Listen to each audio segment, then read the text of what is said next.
Here, dankie dat ons as gelowiges net vanoggend hier by mekaar kan kom, Here, en saam U kom aanbid, Here. Here, dat ons net kan verklaar vanoggend, Here, dat U is heilig, Here, dat U is waardig, Here, dat U is die koning van konings, Here, U is die een wat 'n kroon het, Here, waarop 'n naam staan wat net U weet, Here. Here, U is die een wat, Here Jesus, met die bloed ons vrygekoop het, Here, maar ook, Here, met die bloed vir U 'n erfenis, Here, 'n onverwelklike erfenis verkry het, Here. Dankie dat ons net kan vanoggend verklaar dat U is waardig, heilig en U is goed, Here, en ons kom net in 'n plek van aanbidding en ons sê, Here, dat dis nie omdat ons waardig is nie, maar dis omdat U waardig is.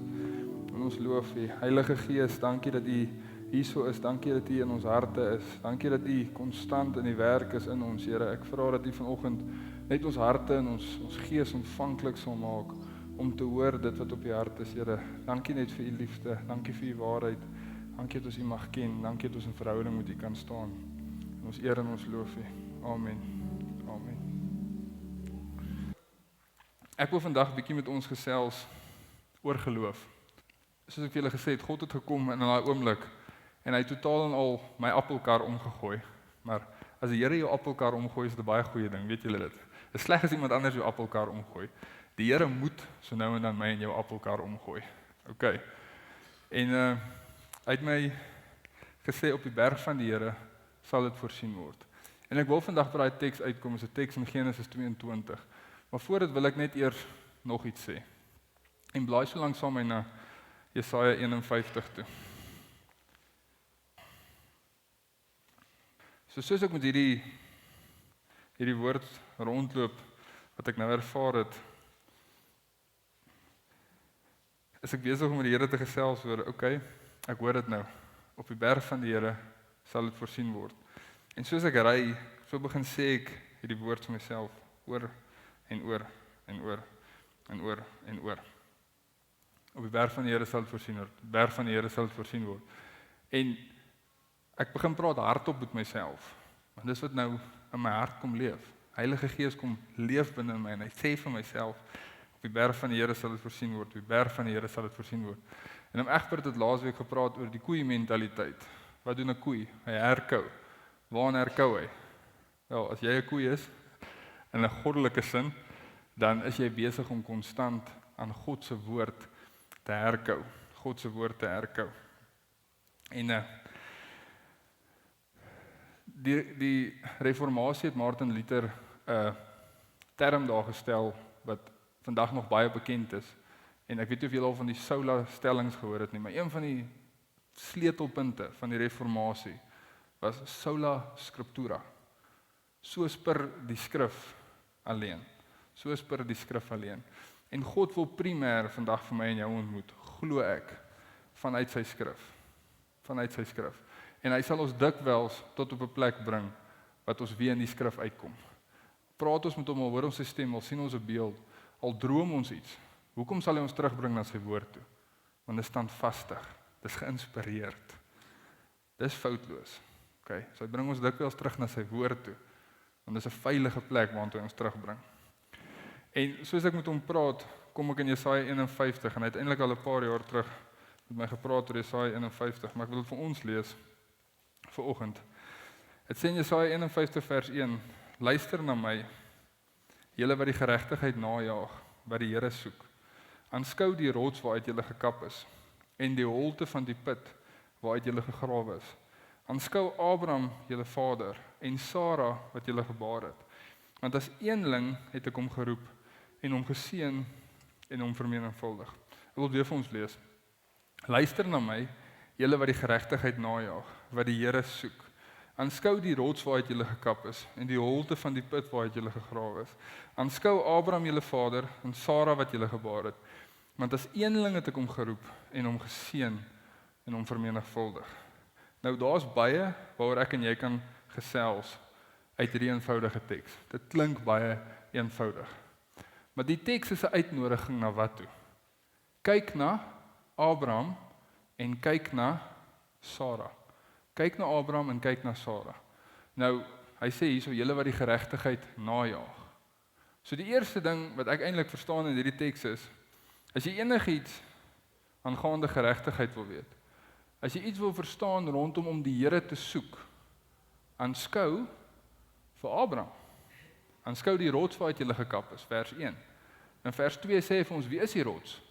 Hy sê die rots waaruit jy gekap is Abraham. Okay. Hy sê aanskou die holte van die put waaruit jy gegrawe is. Wie's dit? Sara. Wat kan uit 'n put uitkom? Jy het 'n put uitgegrawe. Wat kan uit 'n put uitkom? Wat kan uit 'n 90-jarige vrou se moederskoot kom? Wat is dit? 'n Wonderwerk. Die Here sê om my te soek, om geregtigheid na te jaag. As jy na Sara kyk na die wonderwerk. Wat is die wonderwerk? Wat is die seën wat sy voortgebring het? Die seën van die belofte. Wie is die seën wat vir my en jou vandag gered? Die seën wat ook uit 'n vrou se moederskoot voorgekom het. Maria, Jesus Christus. Okay. So hy sê julle wat die geregtigheid najaag en julle wat die Here soek, waar begin jy?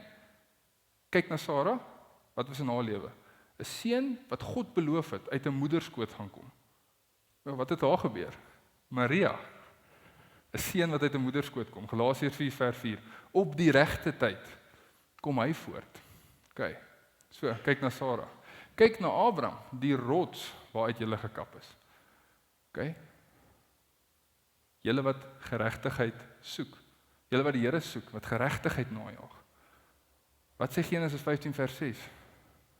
En Abraham het in God geglo en dit is hom tot geregtigheid gereken. So, waar begin geregtigheid? By geloof. Want hoekom? Kyk na Abraham. Hy is die rots waaruit jy gekap is. Kyk na Sara. Sy is die moederskoot waarvan uit julle kom. Verstaan julle? Okay. En ek sien hierdie goed weer raak en ek dink vir myself, wow, dis wonderlik. Dis wonderlik. Maar Here, op die berg van die Here sal daar voorsien word. Op die berg van die Here sal daar voorsien word. En dit is een van die mees bekendste verhale uit Abraham se lewe. En daarvoor moet ons gaan na Genesis 22 toe. Die rede hoekom ek in Jesaja 51 geraak het, is ek wil net vir julle wys, die Here praat vandag primêr met ons deur sy woord. Deur sy woord. Wat sien ons in Abraham? Uitnodiging in Jesaja 51. Gaan kyk na Abraham, gaan kyk na Sara. Die Here wil met ons praat, hy wil sy waarheid aan ons bekend maak. Okay, hy wil, en hy praat al lank met my oor Jesaja 51, en dit is 'n wonderlike teks. Maar kom ons gaan na Genesis 22 toe.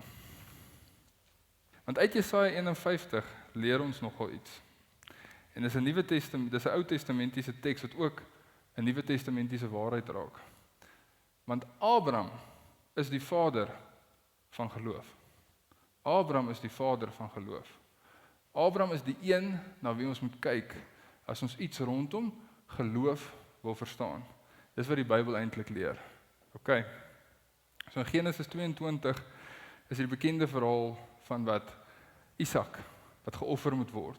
Die Here sê vir Abraham, gaan na die land van Moria, gaan na 'n berg wat ek jou sal wys, en daar sal jy jou seun offer. Wat God vir Abraham sê, nou gewoonlik as ek net aan dit dink, dan dink ek, as jy jou eie kinders nou al het, dan dink jy, yes. Ek sou dalk 'n blinde oor gegooi het, dowe oortjie. Here, ek het daai ene nie gehoor nie, ek jammer. Okay, gaan, maar ek jou gaan wys, jy gaan jou seun offer. En Abraham sê dis reg. En hy sê vir sy diensknegte, ons gaan om te wat? Te gaan aanbid. En hy vat vir Isak, en hulle vat hom op by die berg, en hy lê hom daar neer. En dis waar ons die storie optel. In vers 10, Genesis 22 vers 10. Toe steek Abraham sy hand uit, en neem die mes om sy seun te slag.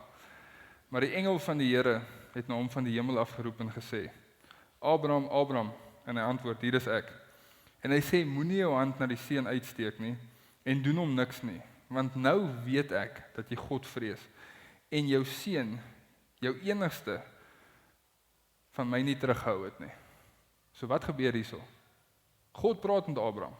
Hy stop hom, wow. In die middel. Abraham het sy gedagtegang hierso. Abraham is besig. Ek gaan my seun offer. Hierso. En God stop hom en hy sê, stop net daar. Wat dit sê in vers 13. En toe Abraham sy oë opslaan, sien hy met eens 'n ram wat agter in die bos met sy horings vasgeraak het. En Abraham het gegaan en die ram geneem en dit as brandoffer in die plek van sy seun geoffer. En Abraham het die plek genoem, die Here sal voorsien, sodat vandag nog gesê word, op die berg van die Here sal dit voorsien word. So God kom en hy stop vir Abraham. En sê vir hom, wow. In dieselfde manier wat die Here my gestop het, en hy sê vir my, op die berg van die Here sal dit voorsien word. En my situasie verander. En Abraham se situasie verander heeltemal. Hoekom? Want hy's besig om sy seun te offer. Hy's in die proses en God stop hom en hy sê, wow, moet hom nie offer nie. En Abraham slaan sy oë op en hy sien 'n ram wat hy in die plek van sy seun kan offer. Nou het Abraham geweet wat God gaan doen bo op die berg. En hy het geweet voor die tyd. Hy het blou druk gehad, daar gelees. OK, kom ons sit dit in ons Bybelterme vandag. OK, ek gaan van vers 1 tot vers 9 gaan ek na die berg toe gaan. En dan gaan God vir my sê in vers 12 stop. Nee. Abraham het dit nie geweet nie. Ek en jy lees die verhaal na die tyd. Abraham is in geloof besig om te wandel. Abraham is in gehoorsaamheid op by hierdie berg om sy seun te gaan offer. En God stop hom in die middel van alles en hy sê vir hom, wow, Abraham, kyk, daar's 'n ram.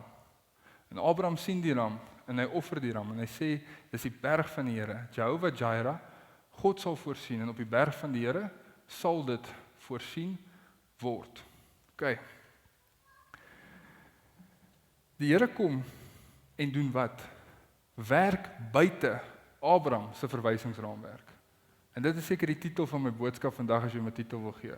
God is groter as my en jou verwysingsraamwerk. God is groter as my en jou verwysingsraamwerk. Abraham het nie geweet wat op daai berg gaan gebeur nie. Abraham het nie hierdie stories sien afspeel voordat hy daar opgegaan het nie. Abraham moes in geloof, in gehoorsaamheid by daai berg op, totdat God hom gestop het. Nou, dink bietjie verder oor die storie saam met my. Wie van julle het al verby 'n bos geloop en hier is 'n ram wat in die bos vassit? Wie van julle? Dit het ook nog nie met my gebeur nie. Ek het al 'n bok so deur 'n bos sien kyk. Weet jy wanneer die bos vasgesit het nie. Maar hier is 'n ram. Hy sit in die bos vas. Ek wonder of dit in Abraham se verwysingsraamwerk was dat ramme in bosse vassit. Ek weet nie. Dalk was dit in sy verwysingsraamwerk. Maar dis nie in my verwysingsraamwerk nie. Wat kom doen hy? Buite Abraham se verwysingsraamwerk kom God en hy kom doen iets. OK, dis Abraham. In wie se verwysingsraamwerk is dit dat as jy in 'n kuil leeu's gegooi word, dat die leeu se bekke gesluit word? In wie se verwysingsraamwerk wat hier sit? Verbeel jy het nog nooit die storie gehoor nie. En jy's Daniel en jy word daar ingegooi. Terwyl gaan jy, waar land jy? Nou word jy wakker en kyk jy om jou. Hier's 'n paar maanhaar leeu's wat lyk asof hulle lanklaas iets te eet gehad het. Dink julle dit was in Daniel se verwysingsraamwerk dat 'n engel kan kom en die leeu se bekke sluit? Nee, ek dink ook nie so nie. OK. En wat kan ons nog dink? Wat van Noag? Voor daar reën geval het, hoe het God die water aarde gegee? Dit het vanuit die aarde uitgekom, uit die water uitgesprei. Dis wat die Bybel sê. Daar het nog nooit reën geval nie. Nou sê God vir Noag, dit gaan reën. Nou ek dink Noag se eerste vraag, wat's reën? Jy weet nie wat dit is nie. Wat's reën? Buite 'n verwysingsraamwerk. Toe sê God, wat? Ek gaan jou red ook van die reën. Bou 'n ark. En wie se verwysingsraamwerk is 'n ark? Dit was ook nie Noag se nie. Hy was seker ook soos, maar Here, wat is 'n ark wat ek moet bou?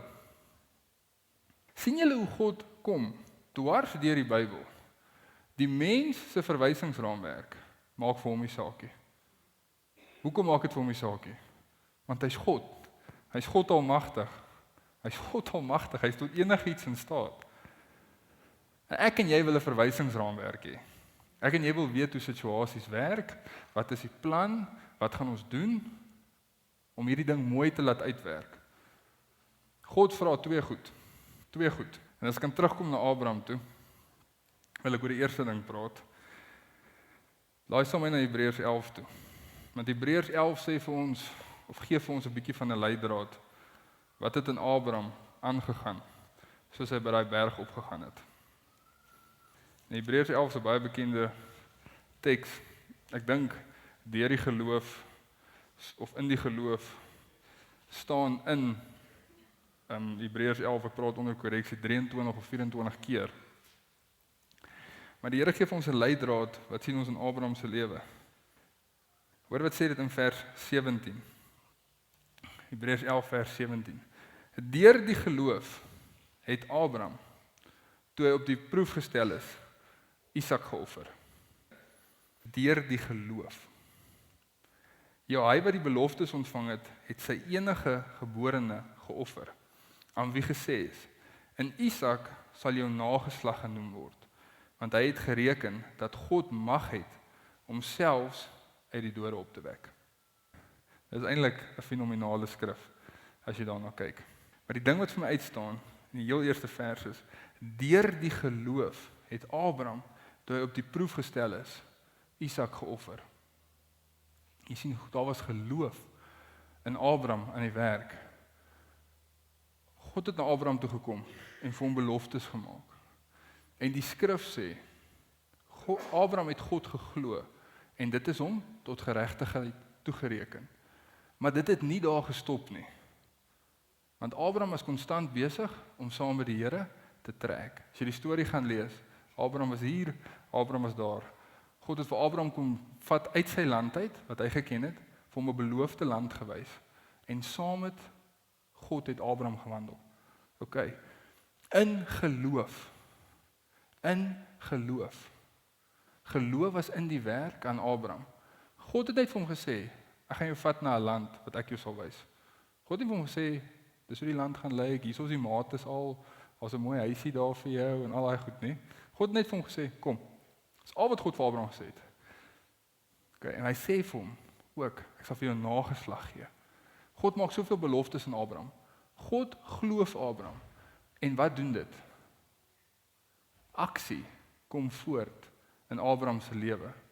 Vanweë beloftes wat God gemaak het, waarvan Abraham nie alles geweet het nie. Hy het nie alles verstaan voordat hy begin beweeg het nie, maar hy het begin beweeg. OK. So, toe God vir Abraham sê, gaan offer vir Isak, dan staan nie, deur die geloof het Abraham vir Isak gaan offer. Want geloof was aan die werk in Abraham. En Abraham het besef, wow, omdat ek geloof in my aan die werk is, gaan ek gehoorsaam wees aan God. Al sien ek nie alles nie, al verstaan ek nie nou alles nie, al begryp ek nie alles nie, al weet ek nie, daar gaan 'n ram bo op die berg wees nie. Abraham het dit nie geweet nie. Gaan ek gaan in gehoorsaamheid. Ek gaan geloof vat, geloof gaan in dade oorgaan, en ek gaan gehoorsaam wees. Maar hoor wat sê nogal in vers 18. Hy sê, in Isak sal jou nageslag genoem word, want hy het gereken dat God mag het om selfs uit die dode op te wek. Hoor gou daar. Abraham gaan op by daai berg. Hy weet nie presies wat op die berg gaan gebeur nie. Maar hy glo, as ek vir Isak moet offer, daar is 'n belofte aan my gegee dat ek 'n nageslag sal hê deur hierdie seun. Miskien wek God hom uit die dood uit op, nadat ek hom geoffer het. God kom, en hy kom ontmoet Abraham buite sy verwysingsraamwerk, deur vir hom 'n ram te gee. Maar daar was soveel geloof wat in Abraham geleef het, van hierdie God wat hy leer ken het. Hierdie God met wie hy wandel, hierdie God met wie hy praat, hierdie God wat vir hom beloftes maak, hierdie God met wie hy 'n verhouding het, dat hy geglo het, hierdie God is so goed. Hierdie God is so vir my en nie teen my nie. Dat as ek die een wat hy vir my beloof het dan moet offer, dan sal hy homself uit die dood uit opwek. Want hy sal nie gaan teen beloftes wat hy vir my gemaak het nie. Hy sal dit nie van my wegneem nie. Abraham se beeld van God, sy geloof in God, is van so 'n aard, dat wat ook al God van hom vra, die geloof wat in hom in die werk is, oor die God wat hy dien, die God wat hy ken, lei tot gehoorsaamheid, tot op 'n punt dat hy sy seun sal offer. En dit gaan nie oor wie hy was nie. Dit gaan oor die God met wie hy besig was. Dit gaan oor God se karakter. En dit is die uitnodiging vir my en vir jou vandag, soos in Abraham se lewe. Ek wil vir julle ook sê, op die berg van die Here sal daar voorsien word. Nou, ons almal het verskillende situasies, ons almal het verskillende dinge waarin ons voorsiening nodig het. Dalk is dit finansiëel, dalk is dit emosioneel, dalk is dit jou huwelik, dalk is dit wat ook al dit mag wees. Op die berg van die Here sal daar voorsien word. Maar wie wat? Dit verg geloof om by die berg op te gaan. Jy moet gehoorsaam wees.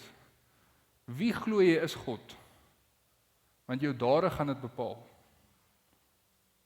Jou dade gaan dit bepaal. Die Here wil jou buite jou verwysingsraamwerk kom ontmoet. Maar dit verg geloof.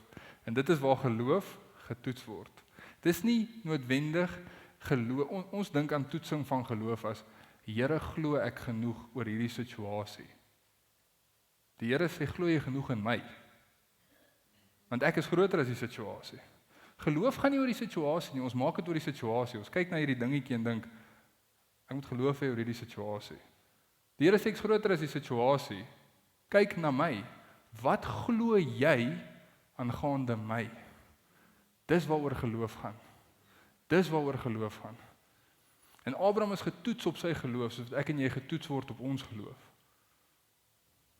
Soos wat ons wandel in gehoorsaamheid saam met die Here, word ons geloof getoets. Maak dit vir julle sin? Die Bybel is vol voorbeelde hiervan. Die Here is groter as jou verwysingsraamwerk. Soveel groter. Om leeu's se bekke te sluit, is nie natuurlik nie. Dis nie maklik nie. Dis nie veronderstel om te gebeur nie. Maar dit is daar veronderstel om 'n seun gebore te word vanuit 'n maagd. Ons almal het dan seker graad 7 biologie gehad, graad 9 biologie. Hoekom babietjies in die wêreld? Hoekom babas in die wêreld? Nie deur maagdelike geboortes nie. Buite die mense verwysingsraamwerk het die redding van die wêreld gelê. God tree op buite jou verwysingsraamwerk. God is groter as jou verwysingsraamwerk. My aanmoediging met hierdie boodskap is, al is dit hoe moeilik baie keer om in geloof te bly wandel. Al vra die Here van jou om gehoorsaam te wees aan iets wat vir jou voel, Here, maar ek kan nie. Hoe kan ek dit doen? Hoe kan ek gehoorsaam wees aan jou in hierdie situasie? Haal jou oë van die situasie af. Abraham se oë was gefestig op God. Hy het nie gekyk na ek moet vir Isak offer nie. Hy het na die geloof gekyk. God sê ek moet dit doen. Dis hoekom ek dit doen. Al is dit hoe moeilik om in geloof te wandel, al is dit hoe moeilik om in gehoorsaamheid te wandel, glo in die God wat in staat is om enigiets te doen. Ons lees hierdie stories, en dis wat hierdie stories glo ek veronderstel is om in ons te verwek. Dis veronderstel om ons op 'n plek te bring dat ons sê, Here, maar jy het dit daai tyd gedoen. Jy het dit vir Abraham gedoen, jy het 'n ram in 'n bos laat verskyn. Jy het leeu se bekke gesluit. Jy het vir Noag verduidelik om 'n skip te bou. En daar was geen verwysingsraamwerk vir daai tyd nie. Niks, daar was niks. En so is daar talle en talle en talle voorbeelde in die skrif. En dit is wat ek glo in ons moet kweek. So gaan lees weer van die stories en dan dink jy by jouself, hoe sou jy in daai situasie voel? En dan dink jy by jouself, maar wie's God? Wie's hy? Here Jesus, baie dankie vir wat U vir ons aan die kruis gedoen het, Here. Here, dankie dat ons in verhouding met U kan inkom. Here, dankie dat om geloof te hê in U is nie passief nie, Here. Om geloof te hê is juis dit wat ons aktiveer om te leef in hierdie lewe, Here. En Here, ek wil sommer net Efesiërs oor ons uitbid vanoggend. Dankie vir U woord, Here. Dankie dat ons so uit U woord uit kan leer. Ek wil sommer vanoggend oor ons Efesiërs 3 vers 19 en 20 uitbid. Hy sê in die liefde van Christus te ken wat die kennis oortref, sodat julle kan vervul word tot die volheid van God en aan hom wat mag het om te doen ver bo alles wat ons bid of dink volgens die krag wat in ons werk. Aan hom die heerlikheid in die gemeente in Christus Jesus, deur alle geslagte tot in ewigheid. Here Jesus, dankie dat u woord vir ons getuig, Vader, deur hierdie geloofskrag wat in ons aan die werk is, en soos ons in gehoorsaamheid wandel saam met u, Here, is u in staat, kom u, en u kom doen groter as alles wat ons kan bid of dink, Here. Dankie vir dit, dankie dat ons net in gehoorsaamheid saam met u kan wandel, dankie dat ons rus en ons vrede kan vind in u. En Here, dankie net dat ons die voorreg het om in 'n verhouding met u te wandel. Dankie vir die kruis. Dankie dat u genoeg is. En Here, ek bid net oor almal wat vanoggend hier sit en oor myself, Here. Here, mag ons net in geloof uitstap. Here, mag ons net in geloof uitstap. Mag ons in gehoorsaamheid uitstap. En dankie dat u die God is wat groter is as ons verwysingsraamwerk. Ons eer en ons loof u. Amen.